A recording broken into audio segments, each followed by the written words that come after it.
I will never forget that summer in the Faroe Islands. The cold that emanated from those gray waters seemed to seep into the bones, even at the height of July. The scar on my right arm, a constant reminder of what I lived through, tingles every time the memory returns or when storms approach, like a natural radar attuned to the danger I once faced. The port of Tórshavn was particularly busy that morning as we prepared to depart. Fishermen were loading supplies, checking nets, and exchanging the latest news before heading out to sea. The old Nordlys, our 30-meter fishing boat, swayed gently as it lay anchored at the pier. Despite the signs of wear and the peeling, paint in places, it was a reliable vessel that had weathered countless storms over the years. As Captain Hansen's first officer, I bore the weight of responsibility for that crew of 15 men. I was only 26 at the time, perhaps too young for such a position. But Hansen trusted me. "You have the sea in your blood," he used to say, as he taught me the secrets of navigating the labyrinth of islands and treacherous currents. Around the Faroes, the crew was made up of experienced men, veterans of the Nordic seas. Magnus, our cook, had sailed as far as Greenland and knew stories from every port in the North Atlantic. Eric and Andreas, twin brothers who seemed to communicate without words when working the nets. Thor, the burly engineer who treated the Nordlys, engines like his own children. Lars, quiet and observant, known for his uncanny ability to predict weather changes just by watching the sky.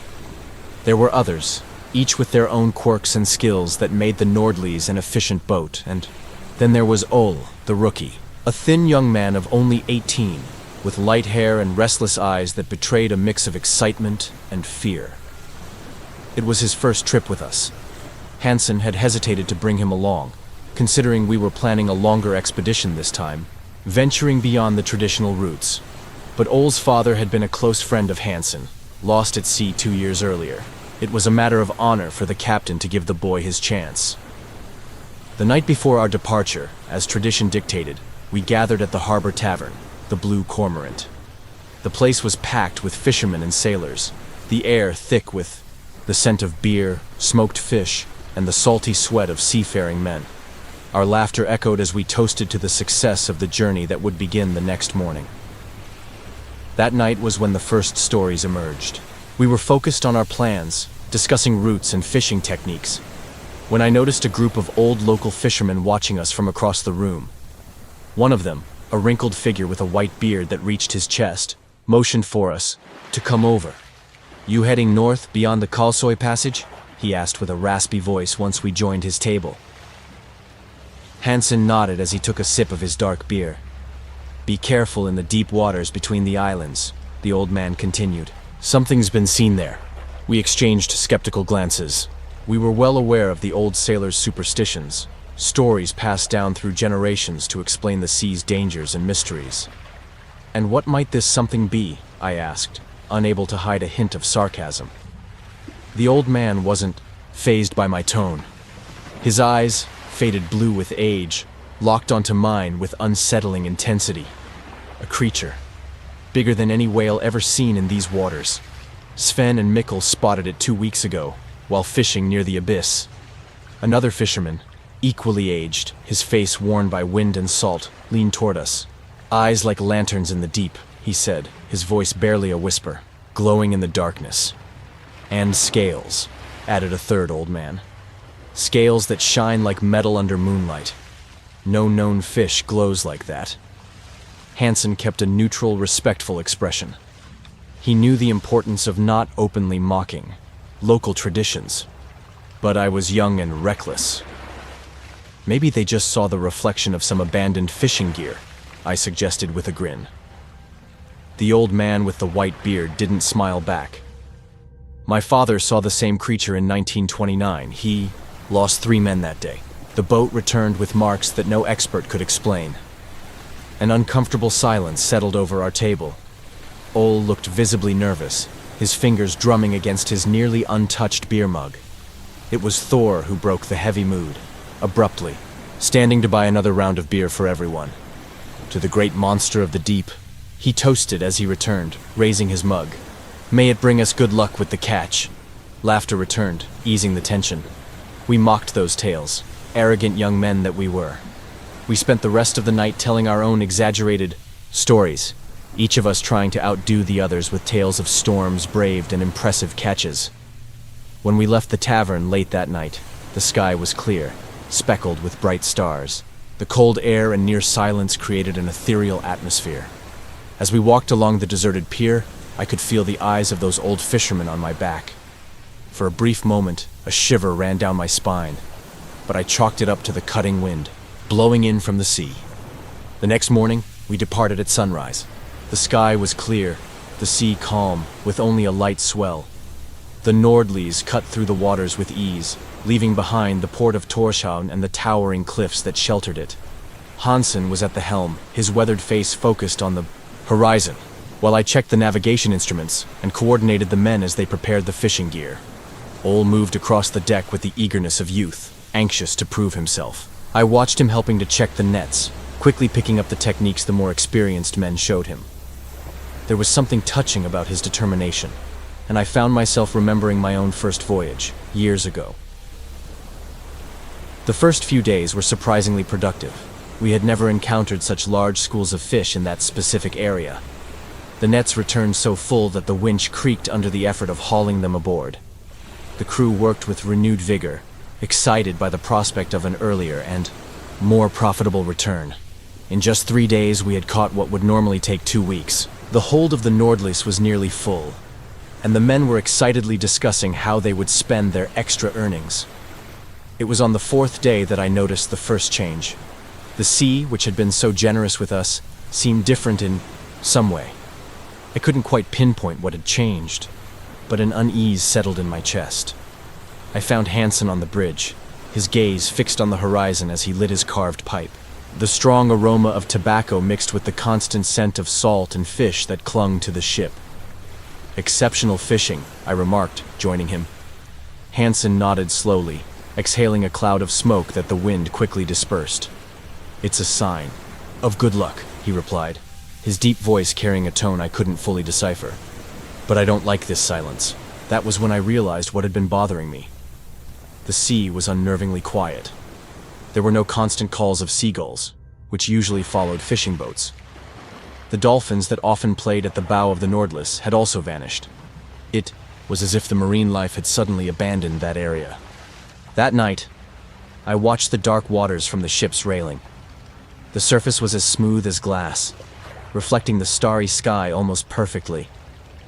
It was beautiful, yet unsettling. I involuntarily remembered the stories told by the old fishermen in the tavern. "Nonsense," I repeated to myself, trying to shake off the growing sense of discomfort.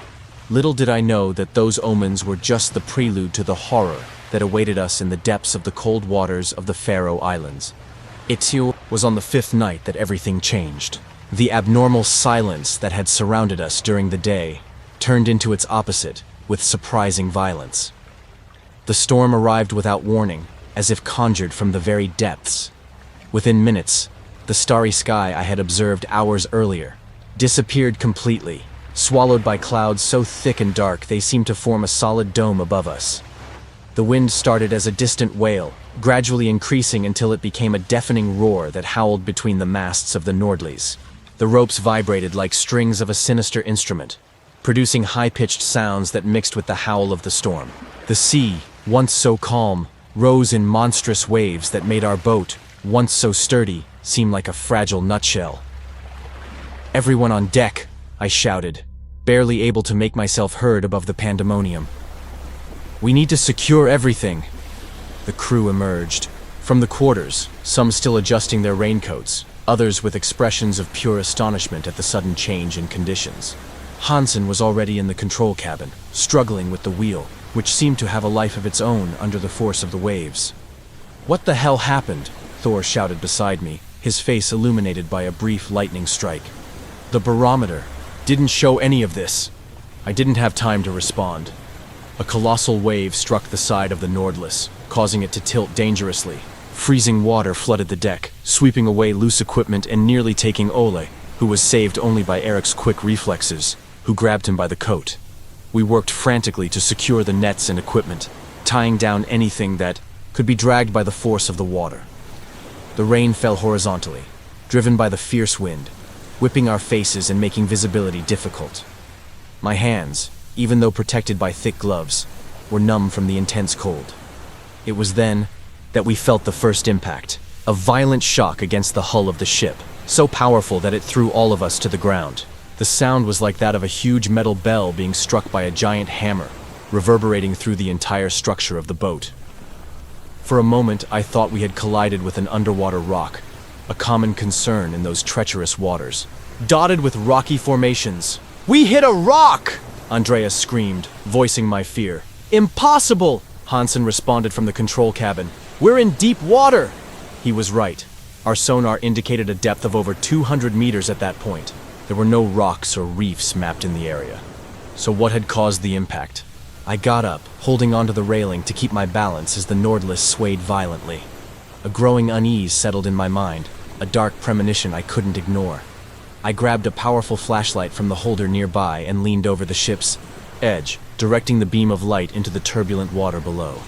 At first, I saw nothing but the churning waves, the white foam contrasting with the deep black of the water. But then, a movement. Something shifting beneath the surface. Something too large to be any marine creature I knew. The sinuous shape disappeared quickly, but not before I glimpsed a metallic shine, like the reflection of light on scales or plates. My heart seemed to stop. The words of the old fisherman echoed in my mind. Scales that shine like metal under the moonlight. What I had just seen couldn't be real, I tried to convince myself. It was just a trick of the light in the choppy water, my exhausted mind, creating patterns where none existed. Then, it happened. For a brief moment, between the raging waves, two enormous eyes emerged, staring directly at me. They weren't fish eyes, empty and expressionless. There was intelligence in them, an ancient and terrible awareness that watched me with a predatory curiosity. The light from my lantern reflected off those orbs, creating a phosphorescent glow that seemed to pierce into my soul.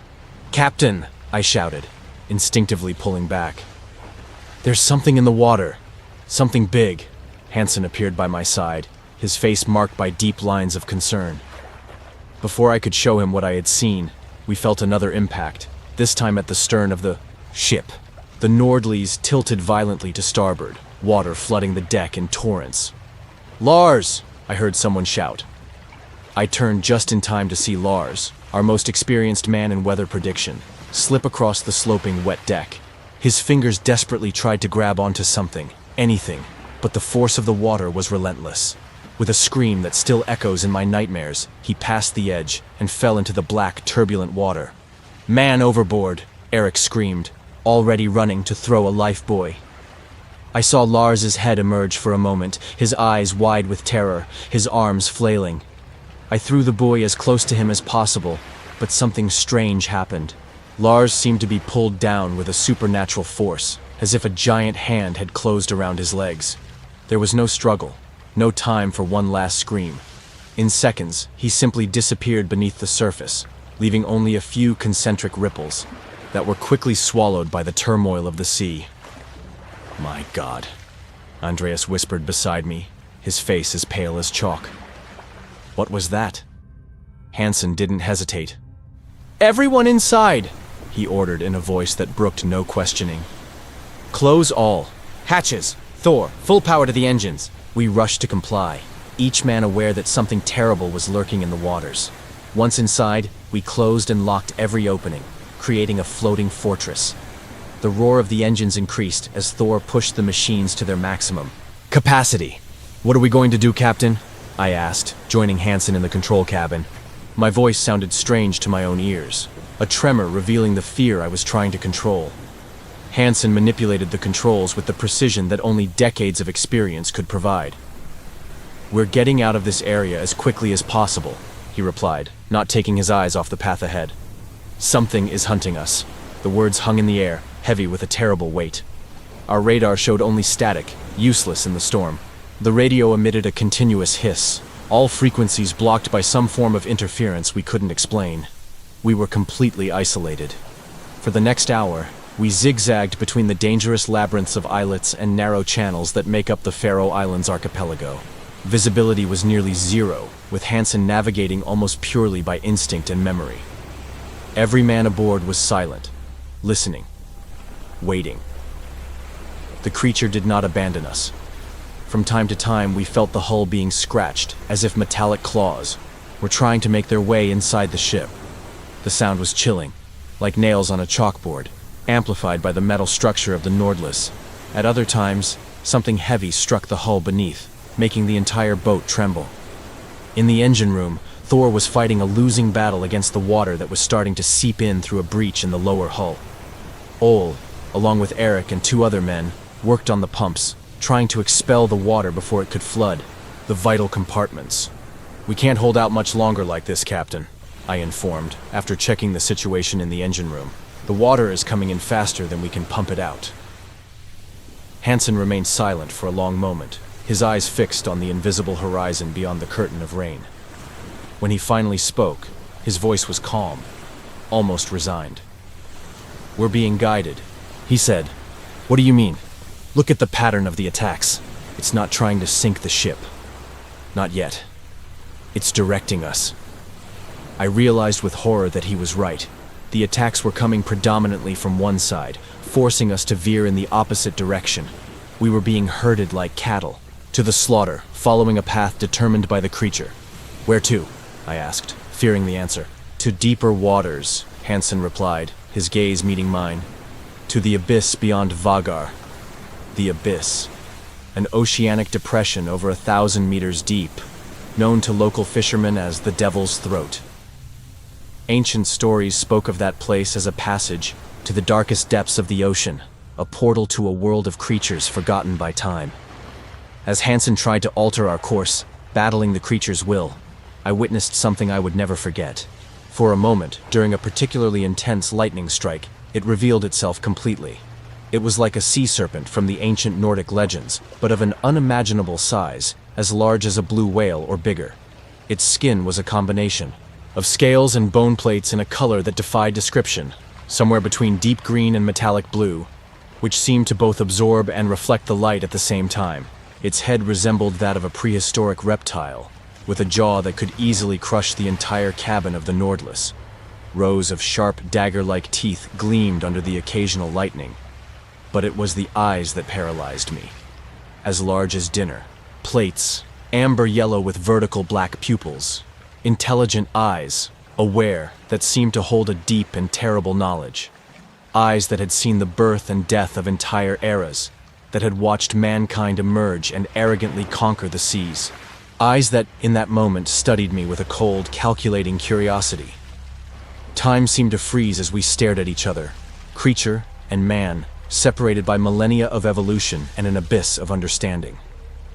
I felt small, insignificant in the face of that ancient presence, an intruder in a realm never meant for humans. The moment was broken when the creature moved, its body forming a sinister arch over the ship, as if it were going to swallow it whole. Hansen violently turned the wheel, making the Nordliss tilt at a dangerous angle. I was thrown against the cabin's railing, feeling my right arm snap as it absorbed the impact. The sharp pain was immediate, but I barely had time to register it. The creature lowered itself over the ship, its jaw open, ready to crush the cabin where we were. That was when Hansen made one last desperate move, a maneuver no navigation manual would ever teach.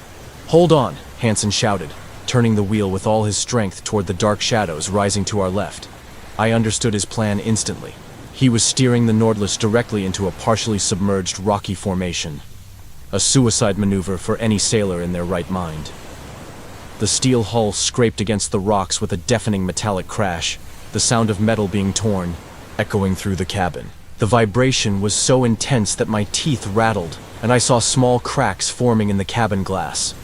I clung to the console with my good arm, the other now hanging uselessly at my side, as waves of pain pulsed from my shoulder to my fingers.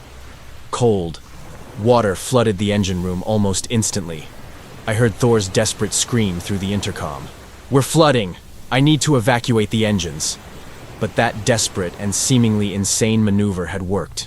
The creature, unable to alter its course so abruptly during the attack, collided violently with the sharp rocks. The impact was so powerful that it made the very sea tremble. shockwaves propagating through the water and shaking our already compromised boat. A sound I would never forget echoed through the stormy night, a primal roar of pain and fury that seemed to come from the depths of time itself. The creature's sinuous form writhed, part of its body exposed above the water, scales gleaming under the lightning as it struggled to free itself from the jagged rocks where it had impaled itself.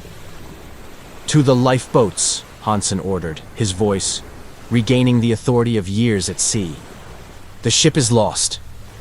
The next few minutes were a chaotic blur of desperate movements. Water was quickly rising in the lower compartments of the Nordlice, and the tilt of the boat made each step a challenge. Thor emerged from the engine room soaked to the bone, carrying one of the assistants who had a deep gash on his forehead. Ola, as pale as a ghost, was helping Andreas prepare the only lifeboat still accessible. A part of my mind recorded the details coldly. Of the 15 men who had departed from Torshavn, only 7 were now fighting for survival. Lars, swallowed by the sea. 3 men taken when an entire section of the hull gave way under the pressure of the waves. The others, there was no time to search for them, to mourn them. My broken arm made movement difficult, but I managed to help with my other hand as we lowered the lifeboat. The storm still raged around us, but it seemed to have lost some of its initial fury, as if satisfied with the sacrifice it had taken from us. "Hurry!" Hansen shouted, helping Thor into the boat. "It will recover." I looked back one last time and saw the creature still struggling between the rocks, its massive body writhing in agony. But Hansen was right. It was gradually freeing itself, each furious movement tearing away chunks of underwater rock. Its eyes, those ancient and terrible eyes, met ours again, and there was no doubt in what I saw in them. A promise of vengeance. We pushed the lifeboat away from the doomed Nordlice, rowing frantically toward the dark mass that Hansen had identified as Lilla Dimun, the smallest and most remote of the Faroe Islands. The distance wasn't great, maybe 2 kilometers, but with the storm, the choppy sea, and our weakened state, it felt like an impossible journey. We rowed in silence, each man lost in his own thoughts, occasionally glancing back to see if we were being followed. The Nordlice was slowly sinking, its lights still visible under the water for a while, like submerged stars, before finally going out forever. We didn't see the creature again that night. Perhaps it was severely wounded, or maybe it decided it had already exacted a high enough toll from us. Either way, we managed to reach the rocky shore of Lilla Dimun after what seemed like an eternity of battling the waves. We collapsed onto the cold sand, exhausted beyond words. The rain had lessened to a steady drizzle, and the wind, though still strong, was no longer the uncontrollable force that had destroyed our ship. On the horizon, the first timid rays of dawn began to pierce, the clouds revealing our situation in all its precariousness. Lilla Dimun was an almost uninhabited island, used only for sheep grazing during the summer. There were no permanent structures, no shelter beyond some rock formations that could partially protect us from the elements. Hansen quickly assessed the situation. "We need to find shelter and signal any passing vessels," he said, his voice hoarse from exhaustion. "And take care of the wounded." My arm needed to be immobilized, and Thor suspected broken ribs.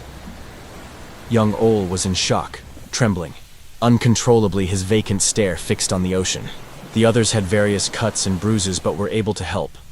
Using wood we found on the beach, possibly remnants of previous ships, and some basic tools we had managed to bring with us, we built a makeshift shelter against a rock wall. Hansen, who had some medical knowledge, improvised a splint for my arm using pieces of wood and torn fabric from our clothes. "It will hurt," he warned, before pulling the bone back into place. I bit down on a piece of leather to avoid screaming, cold sweat running down my face as waves of nausea washed over me. When he finished, I lay there gasping, watching as the clouds slowly dispersed above us. During the following 3 days, we kept a constant vigil. During the day, we took turns maintaining a signal fire on the highest point of the island. At night, we huddled in our makeshift shelter, trying to preserve body heat as we listened to the sea, fearing to hear that metallic sound of massive scales cutting through the water once more. Ole slowly began to recover from the shock, although his eyes still held a haunted look that I suspected would never completely fade. One night, As we divided the meager rations we had salvaged from the ship, he finally spoke about what we were all thinking. "What was that thing?" he asked, his voice almost a whisper. Hansen, sitting with his back against the rock, his pipe lit, providing a small comfort, replied thoughtfully. "The ancient Vikings spoke of creatures like it. Jörmungandr, the Midgard serpent, big enough to encircle the world. In other places, they call it the Leviathan." "But those are just legends," protested Andreas. Hansen shrugged. "All legends have a source. Maybe what we saw is what remains of an ancient species, nearly extinct. Something that evolved in the depths, far from human eyes.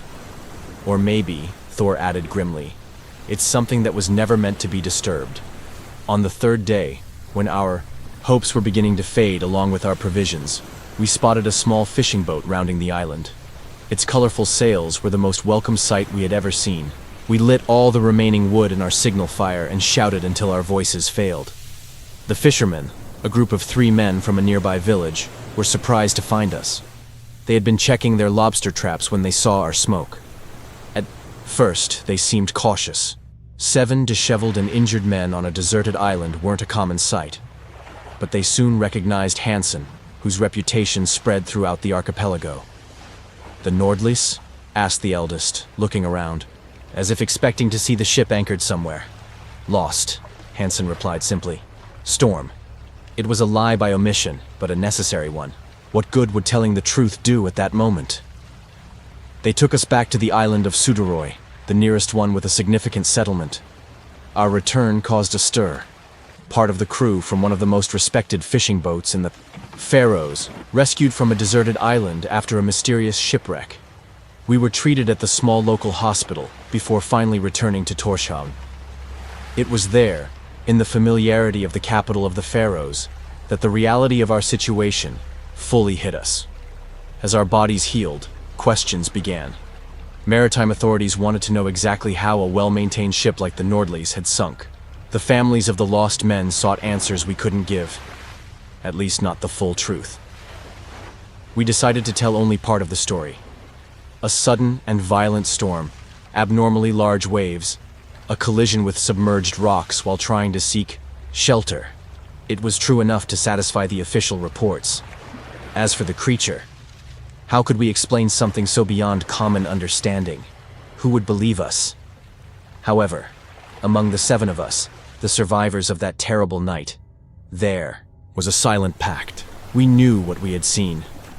We knew what lurked in the depths between the islands. Some of us spoke of it, on dark nights when the alcohol loosened tongues and lowered defenses.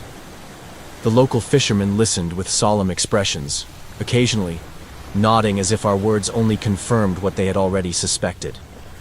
Over the years, the memory of that night began to feel more and more distant, almost like a shared nightmare. Thor returned to the sea after a few months, stating that a man needs to make a living. Andreas never sailed again, finding work on land. Ola ironically became one of the best captains in the local fishing fleet, although he never took his boats near Litla Demon.